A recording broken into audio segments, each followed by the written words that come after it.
हाँ सही पढ़ा मेरे लाल, बिल्कुल सही बात है। अगर इसी तरह जीपे, फोन पे और पेटीएम यूज करते रहोगे ना, उनका तो कुछ नहीं लेकिन तुम्हारा बहुत कुछ बिगड़ जाएगा। पता भी नहीं चलेगा कब विजय माल्या बन जाओगे। लेकिन वो कैसे? नुक्कड़ पे 10 रुपए की चाय पीने से मैं बैंकरप्ट कैसे बन जाऊंगा?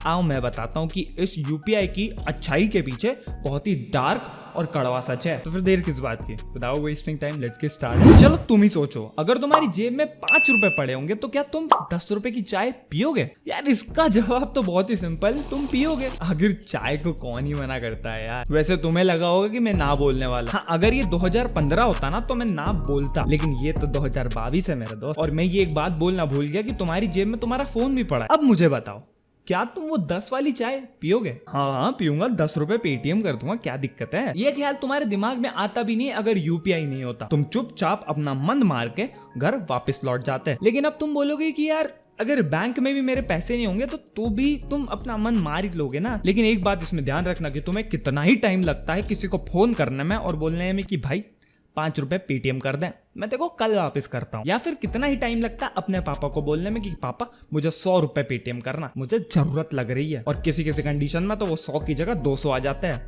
लेकिन लाडले बेटे को जरूरत तो है, लेकिन उन्हें क्या पता कि वो ऐसे चाय सुट्टा बार में है जहाँ पे सुट्टा सिर्फ नाम का नहीं होता।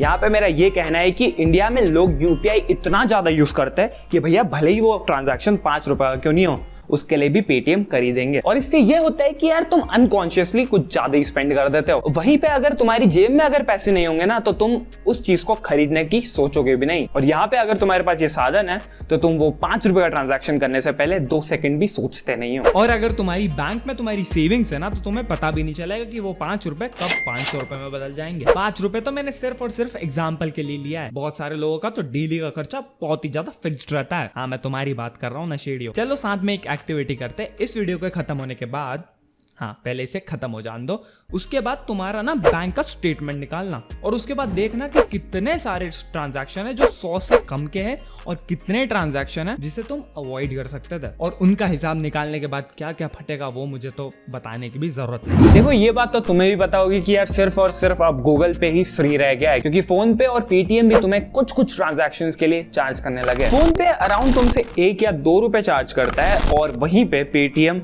1 से 6 रुपए चार्ज करता है। और ये चार्ज भी तुम जल्दी जल्दी में कभी कभी पे कर देते हो।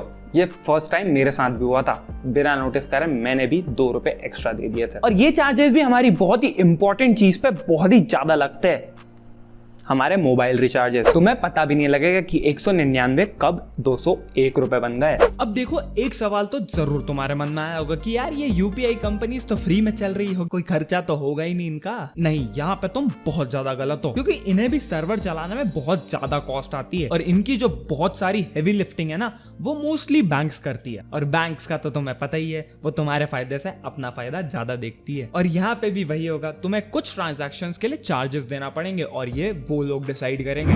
कम स्पेंड करने के लिए भी सॉल्यूशन है, लेकिन चार्जेस से बचने के लिए नहीं है। हर एक यूपीआई ऐप में बहुत ही इंसेन सा फीचर होता है वॉलेट्स का। ये वॉलेट सिर्फ कैशबैक रिसीव करने के लिए नहीं होते, इनका बहुत ही इंपॉर्टेंट फीचर होता है। आओ मैं बताता हूँ। इन वॉलेट्स में तुम मंथली या ईयरली पर्टिकुलर अमाउंट डाल सकते हो और उसके बाद सिर्फ और सिर्फ उसी में से स्पेंड करना है। और अब अगर तुम्हें कभी भी एक ट्रांजैक्शन करना है तो तुम उस वॉलेट में से करोगे, क्योंकि फिर तुम्हें वो अमाउंट रिड्यूस होते हुए दिखेगा और कॉन्शियसली तुम कम स्पेंड करोगे। एंड एट दी एंड तुम बहुत ही कम स्पेंड करोगे। बट यार वही बात आ जाती है ना कि कितना टाइम लगता है तुम्हें और मनी उसमें ऐड करने पे। लेकिन यहाँ पे एक बात समझना कि यहाँ पे तुम्हें एक्चुअली में तुम्हारा खुद का अमाउंट डालना पड़ेगा और वो तुम कॉन्शियसली करोगे। या फिर एक और चीज कर सकते हो कि तुम अपना उसमें से बैंक ही डीएक्टिवेट कर दो कि तुम्हें बाद में वॉलेट्स पे आना पड़ जाए। It's that simple. देखो यार मैं ये नहीं कह रहा कि यूपीआई बैड है, और मैं अगर ये कह दूंगा ना कि यूपीआई बैड है तो मेरे से बड़ा पागल कोई नहीं होगा। लेकिन बहुत सो के ना फालतू के ट्रांजैक्शन करने में इसका बहुत बड़ा हाथ है। और यार सही बताओ तो यूपीआई जैसी चीज कोई दूसरी कंट्री कर भी नहीं पा रही है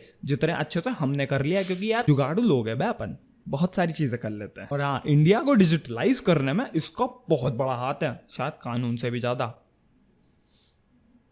नहीं मारूंगा मैं जोक। यार अगर तुम्हें ये वीडियो अच्छी लगी तो डेफिनेटली लाइक कर देना। अगर अभी तक सब्सक्राइब नहीं किया तो यार क्या कर रहे हो, मतलब यार वो जो लाल वाला बटन है ना उसको ग्रे कर दो, बहुत ही अच्छा सा ऑर्गेज़म आ जाता है। और अगर अभी तक इंस्टाग्राम पे फॉलो नहीं किया तो ना तुम बहुत ही ज़्यादा जाहिल आदमी हो यार, जाके कर लो। वहाँ पे रीले वीले डल जाती है, कुछ ऐसी रीले भी जो मैं यूट्यूब पे नहीं डालता हूँ। तो फिर और क्या, यही तो करना आए हैं हम। इंस्टाग्राम पे चले जाओ, वहाँ पे फॉलो वॉलो कर लो, कुछ भी क्वेरी वेरी हो, हमसे चैटिंग वैटिंग करनी हो तो वहाँ पे मिल जाएंगे।